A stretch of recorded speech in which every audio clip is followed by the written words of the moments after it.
alla memoria di Anna, no?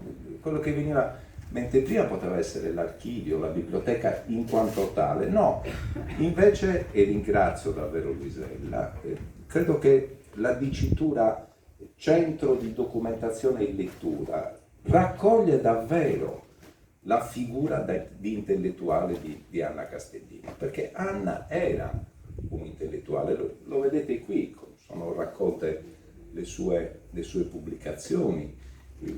Col passare degli anni, con l'esperienza del lavoro, alla fine maturò anche il coraggio, no? Di scrivere qualcosa di più, perché ci vuole coraggio a scrivere qualcosa di più, a uscire fuori dal conosciuto, a me per esempio è capitato di scrivere dei libri, mi sarebbe piaciuto, e l'ho fatto, lo confesso, ma non ho mai pubblicato niente, anche scrivere qualcosa di narrativo, no? Ci vuole applicazione, ci vuole coraggio, ci vuole una capacità davvero di guardare a tutto, no? E Anna questa capacità l'aveva. Noi le dobbiamo molto l'apertura dell'archivio storico a Quarto.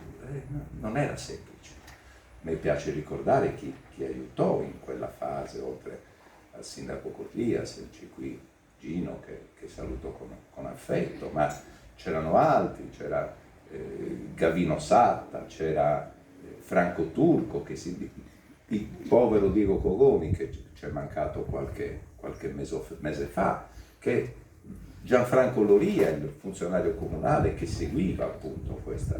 Ecco, Anna riuscì a suscitare interesse e attenzione anche in questa parte di classe dirigente nella nostra città. Noi le dobbiamo molto. Era un intellettuale capace di leggere ciò che accadeva, e questa città ha un bisogno enorme ancora oggi di capire ciò che accade, di interpretarlo, di pensarlo. Ecco, da questo punto di vista ci manca tantissimo, no? A me, non dovrei dirlo, mancano tanto le sigarette che fumavo con lei, no? Il nostro grande legame, e sostanzialmente chi ha frequentato con noi in quegli anni si ricorderà che ad ogni cambio ad ogni pausa e nell'ora ci precipitavamo, scendevamo immediatamente giù per strada a fumare, insomma, no? Però manca davvero questa sua capacità, e con noi dobbiamo farle un regalo e farlo a noi stessi e farlo soprattutto alle future generazioni.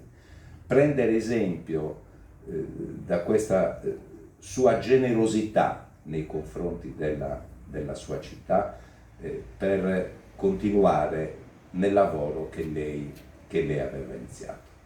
Grazie a tutti per essere qui e buona mattinata.